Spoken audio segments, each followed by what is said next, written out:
नमस्कार दोस्तों, आज हम पाठ 2 दुख का अधिकार के प्रश्न उत्तर याद करेंगे।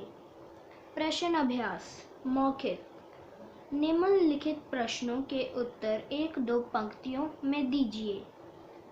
किसी व्यक्ति के पोशाक को देखकर हमें क्या पता चलता है? उत्तर: किसी व्यक्ति की पोशाक को देखकर हमें उसके सभ्य और असभ्य होने का पता चलता है। खरबूजे बेचने वाली स्त्री से कोई खरबूजे क्यों नहीं खरीद रहा था? उत्तर: खरबूजे बेचने वाली स्त्री कपड़े से मुंह छुपाए घुटनों पर सिर रखकर रो रही थी, इसलिए कोई भी उससे खरबूजे नहीं खरीद रहा था। उस स्त्री को देखकर लेखक को कैसा लगा? उत्तर: उस स्त्री को देखकर लेखक का मन दुखी हो गया। वह उसके दुख का कारण जानना चाहता था, लेकिन लेखक की पोशाक बीच में आ जाती थी। घ उस स्त्री के लड़के की मृत्यु का क्या कारण था? उत्तर: सांप के डसने के कारण बुढ़िया के लड़के की मृत्यु हुई थी। बुढ़िया को कोई भी क्यों उधार नहीं देता? उत्तर: बुढ़िया को कोई भी उधार इसलिए नहीं देता क्योंकि उसके घर में उसका इकलौता बेटा ही कमाने वाला था। बेटे की मौत हो जाने पर बुढ़िया को उधार कौन देता? लिखित। प्रश्न 1। निम्नलिखित प्रश्नों के उत्तर 25 से 30 शब्दों में लिखिए। क मनुष्य के जीवन में पोशाक का क्या महत्व है? उत्तर: मनुष्य के जीवन में पोशाक का बहुत महत्व है। पोशाक से ही मनुष्य के सभ्य और असभ्य होने का पता चलता है। अच्छी पोशाक हमारे लिए अनेक दरवाजे खोल देती है और हमारी जगह जगह पूछ होने लगती है। इसलिए पोशाक का मनुष्य के जीवन में बहुत महत्व है। पोशाक हमारे लिए कब बंधन और अड़चन बन जाती है? उत्तर: पोशाक हमारे लिए तब बंधन और अड़चन बन जाती है जब हम अपने ऊंचे स्तर से नीचे उतरकर समाज के निम्न वर्ग के दुख दर्द को समझना और जानना चाहते हैं। पोशाक हमें इन लोगों के बारे में जानने के रास्ते में समस्या बन जाती है और उनसे हम सहानुभूति जताने में संकोच महसूस करते हैं। ग लेखक उस स्त्री के रोने का कारण क्यों नहीं जान पाया? उत्तर: लेखक उस स्त्री के रोने का कारण इसलिए नहीं जान पाया क्योंकि लेखक अच्छी वेशभूषा में था।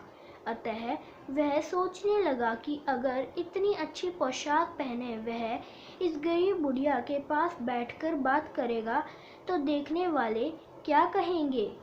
इसलिए लेखक उस स्त्री से रोने का कारण नहीं पूछ पाया। भगवाना अपने परिवार का निर्वाह कैसे करता था? भगवाना अपनी 1.5 बीघा जमीन में सब्जियां बोकर अपने परिवार का निर्वाह करता था। खरबूजों की डलिया बाजार में पहुंचाकर कभी वह स्वयं तो कभी माँ उसको बेचती थी। लड़के की मृत्यु के दूसरे ही दिन बुढ़िया खरबूजे बेचने क्यों चल पड़ी? उत्तर: लेखक की मृत्यु के दूसरे ही दिन बुढ़िया खरबूजे बेचने इसलिए चल पड़ी क्योंकि घर में खाने के लिए कुछ नहीं था। जो कुछ बचा था वह लड़के के अंतिम संस्कार में लग चुका था। घर में बच्चे भूख से चिल्ला रहे थे और बहू को बहुत तेज बुखार था। च बुढ़िया के दुख को देखकर लेखक को अपने पड़ोस की संभ्रांत महिला की याद क्यों आई? उत्तर: बुढ़िया के दुख को देखकर लेखक को अपने पड़ोस में रहने वाली महिला की याद इसलिए आई क्योंकि उसे भी पुत्र वियोग हुआ था। अपने पुत्र की मृत्यु के बाद 2.5 महीने तक वह बिस्तर से उठ ही नहीं सकी। उसे 15-15 मिनट में मूर्छा आ जाती थी।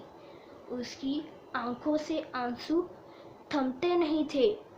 2 डॉक्टर हर समय उसके पास रहते थे। प्रश्न 2। निम्नलिखित प्रश्नों के उत्तर 50 से 60 शब्दों में लिखिए। क। बाजार के लोग खरबूजे बेचने वाली स्त्री के बारे में क्या क्या कह रहे थे? अपने शब्दों में लिखिए। उत्तर। दाढ़ी खुजाते हुए एक मनुष्य ने कहा, अरे जैसी नीयत होती है अल्लाह भी वैसी ही बरकत देता है। दिया सलाई की तिल्ली से कान खुजाते हुए एक आदमी ने कहा, अरे इन लोगों का क्या है, ये कमीने लोग रोटी के टुकड़ों पर जान देते हैं। इनके लिए बेटा बेटी, खस्म लुगाई, धर्म ईमान सब रोटी का टुकड़ा है।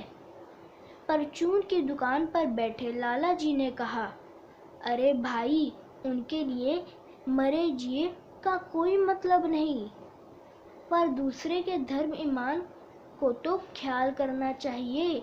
जवान बेटे के मरने पर 13 दिन का सूतक होता है और यह यहाँ सड़क पर बाजार में आकर खरबूजे बेचने बैठ गई है। कोई क्या जानता है इसके घर में सूतक है। कोई इसके खरबूजे खा ले तो उसका ईमान धर्म कैसे रहेगा? क्या अंधेर है। ख। पास पड़ोस की दुकानों से पूछने पर लेखक को क्या पता चला? उत्तर। पास पड़ोस की दुकानों से पूछने पर पता लगा कि बुढ़िया का 23 साल का जवान लड़का था। घर में बहू और पोता पोती थी। लड़का शहर के पास 1.5 बीघा जमीन में सब्जियां बोकर घर का गुजारा चलाता था।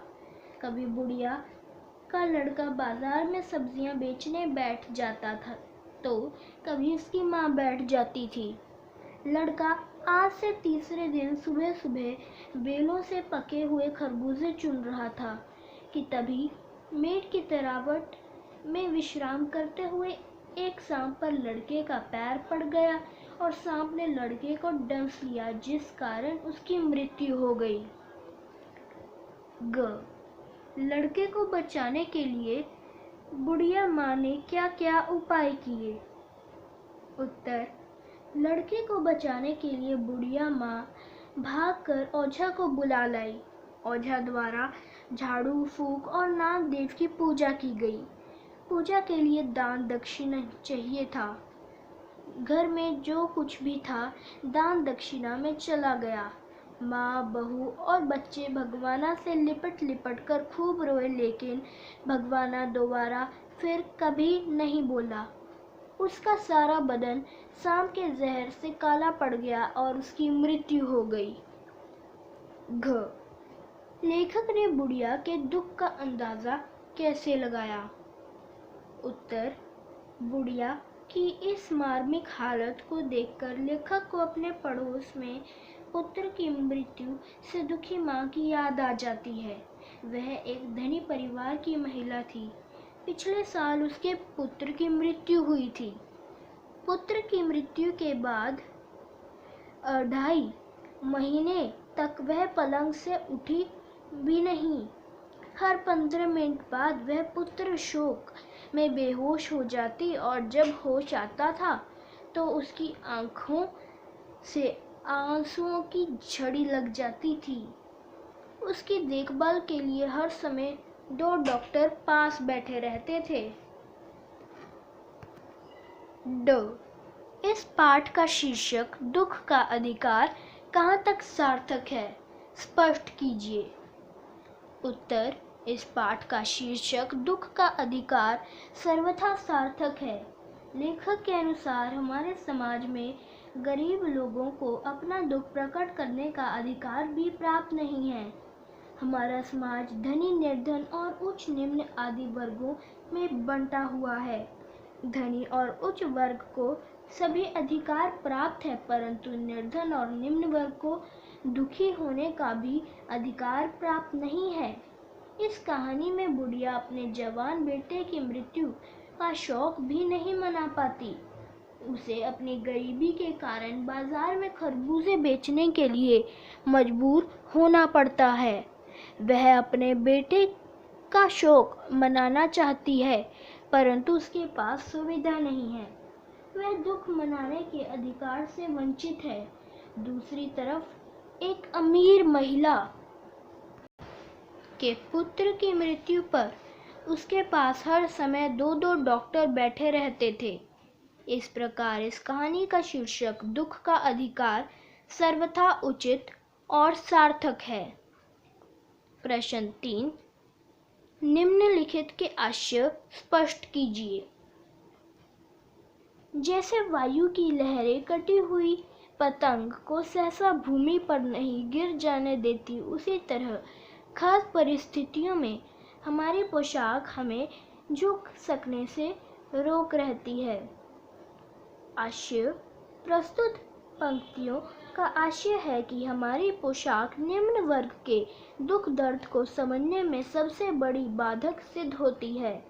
जिस प्रकार कटी हुई पतंग को हवा की तरंगें अचानक जमीन पर गिरने नहीं देती, उसी तरह कुछ विशेष हालातों में हम अपनी पोशाक की वजह से निम्न वर्ग से सहानुभूति जताने में संकोच महसूस करते हैं। ख, इनके लिए बेटा बेटी, खस्म लुगाई, धर्म ईमान सब रोटी का टुकड़ा है। आशय यह है कि गरीब आदमी के लिए रोटी से बढ़कर और कुछ नहीं होता। ये लोग रोटी के टुकड़े पर जान तक देने के लिए तैयार हो जाते हैं। फिर इनके लिए बेटा बेटी, आदमी औरत और धर्म ईमान कुछ भी नहीं होता। ये रोटी के लिए कुछ भी कर सकते हैं। ग, शौक करने, गम मनाने के लिए भी सहूलियत चाहिए और दुखी होने का भी एक अधिकार होता है। आशय यह है कि लेखक कहता है कि पड़ोस में पिछले साल एक महिला का बेटा मर गया था, जिसके कारण वह 2.5 महीने तक बिस्तर से उठ नहीं सकी थी। 2 डॉक्टर हर समय उसके पास बैठे रहते थे। सभी शहरवासी भी उसके पुत्र शोक से दुखी हो गए थे। लेखक कहता है कि शौक और गम करने के लिए भी पैसे और सहूलियत चाहिए। आज वही लोग इस दुनिया में रह सकते हैं जिनके पास पैसा है।